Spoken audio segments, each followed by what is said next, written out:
Hey, everybody. I'm here with Victoria from FinPowered Female, and we're going to talk today about an interesting DM I got.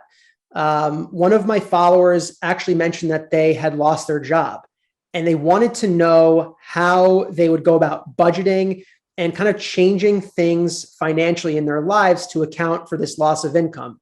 So I brought in one of the experts on this topic. Let's just jump right in. Curious to get your take on what somebody who loses their job should do. Sure, absolutely.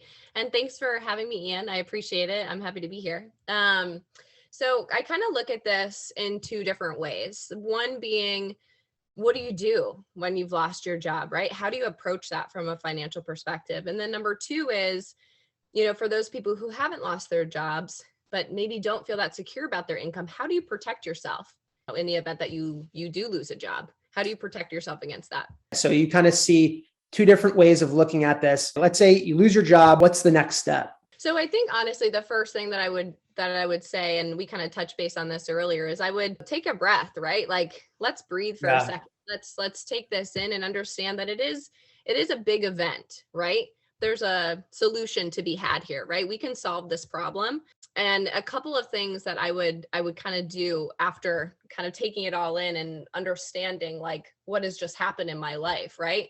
Not having a reliable source of income can be incredibly stressful for somebody.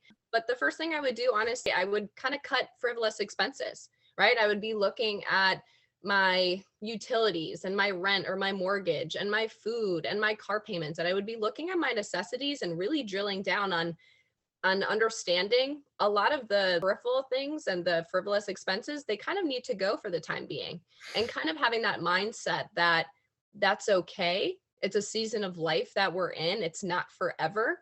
And kind of coming to grips with the fact that we need to focus on what we need right now, maybe not necessarily what we want. And now is just not the time to be throwing money at the problem. So that's kind of the first thing that I would do, but understanding that it's a season of life. Yeah, it's temporary, right? There's a solution to this. You're going to look at the nice to haves. What do you think about the balance between saying, okay, there are certain things, okay, maybe I let some of the streaming services go. I don't need Netflix and Hulu and Disney Plus, right? Why don't we pick maybe one of those? How do we find a balance there between like going cold turkey versus, having at least something in your life to kind of keep you happy, I guess? The biggest thing that you have to consider is like, you don't have to cut everything out, then you don't have to. But if you're going to, I don't want you depleting your emergency fund. I don't want you look at the numbers. Debt, right?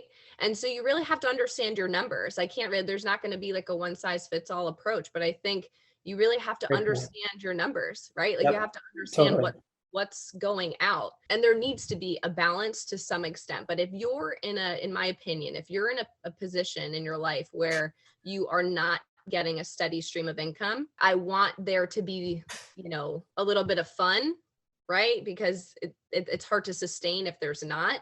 Yeah.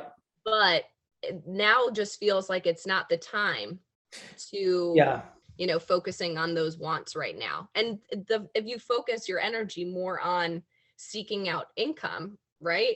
And your time of having to be limited will be shorter and shorter.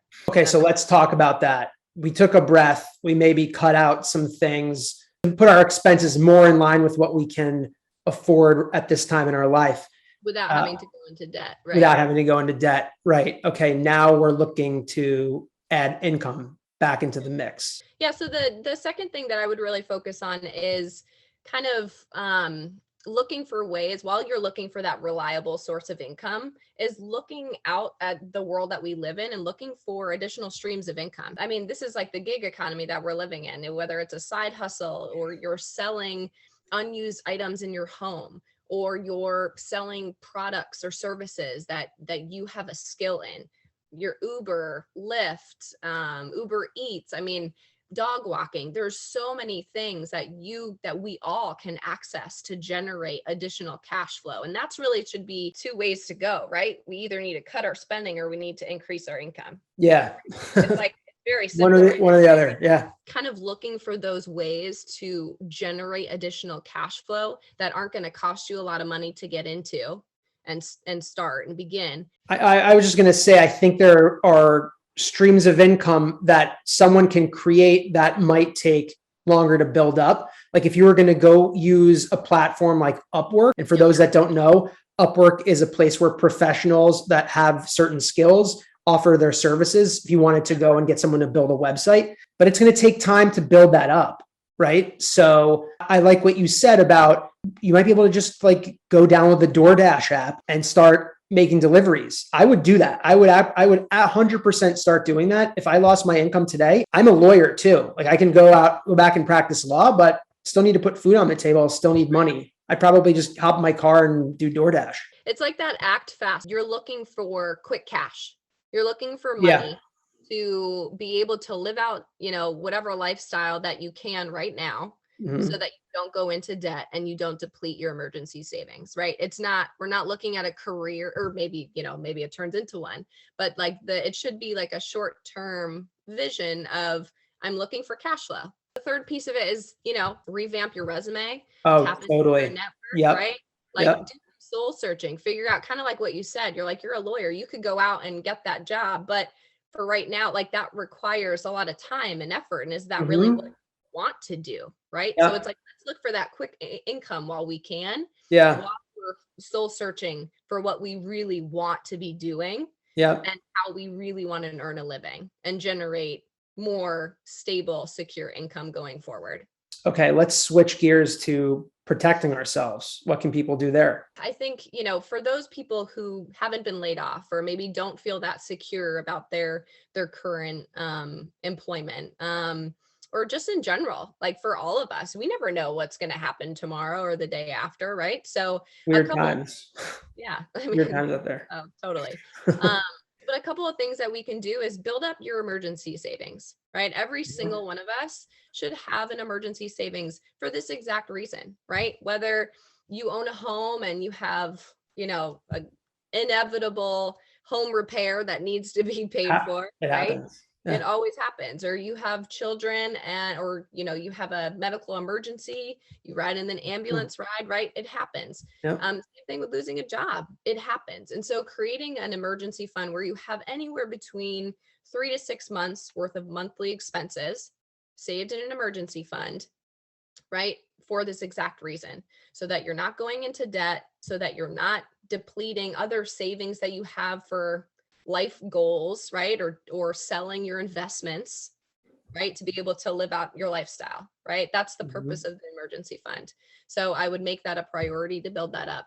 I have an emergency fund, literally money sitting in cash, 3 months of expenses. I'm curious, what do you do personally? If you don't mind sharing. I kind of teeter between 5 and 6 months. And the reason being is I've got 2 little kids. I've got a dog, which is always so expensive. And I have a home with a good chunk of land. So for me, I think between my husband and I, that like gives us peace of mind.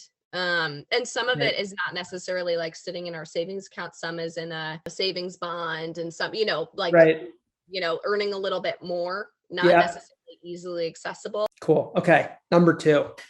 Sorry, interrupting. Number 2 is just like being aware of your spending, right? And tracking your expenses. So in the event that like your lifestyle needs to be altered a little bit, you'll have an understanding of like what things cost and what you need to cut out, what you can't cut out, what has to stay.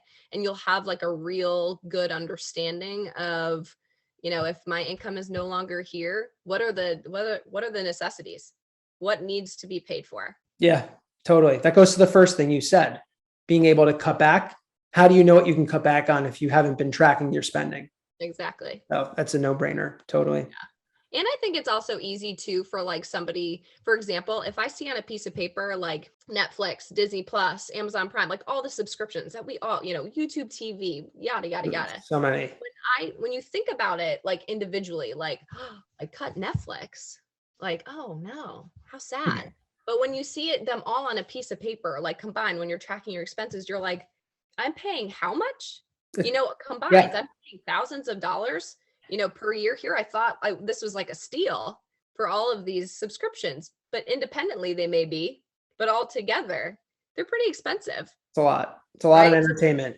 And if Yeah. you really needed to, look, I like having my streaming services, but if I really needed to just turn them off, public libraries got DVDs and books, and that's all free. Totally. Just saying, I know. It's so you true. can do it. So true. Any other tips that come to mind? And then just like creating multiple streams of income. Yeah. Whether you have a secure income or not, creating multiple streams of income is a way to protect yourself against, a loss of employment. Yeah. But it's also an incredible way to build wealth, right? So it's kind of like Yep. a win-win, to be completely honest. Like Yep. either way, you should be looking to create multiple streams of income, and whether that be through a side hustle, through rental income, investments, whatever that is, like you should be starting to really focus in and zone in on how you can continue to create additional cash flow for yourself. Those additional streams of income might not happen overnight. And so starting now, when you might be in a good position, have more predictable income, it's only going to help you. So Yeah. Yep. These are really great tips. I'm going to recap everything in the show notes. If I try to recap it right now, I might miss a few. I really appreciate you coming on and giving us this advice. I think it's invaluable, and I think it's actionable. People can go out there and start doing it right now. Yep, absolutely. Thanks for having me in. You're welcome. See ya. Bye.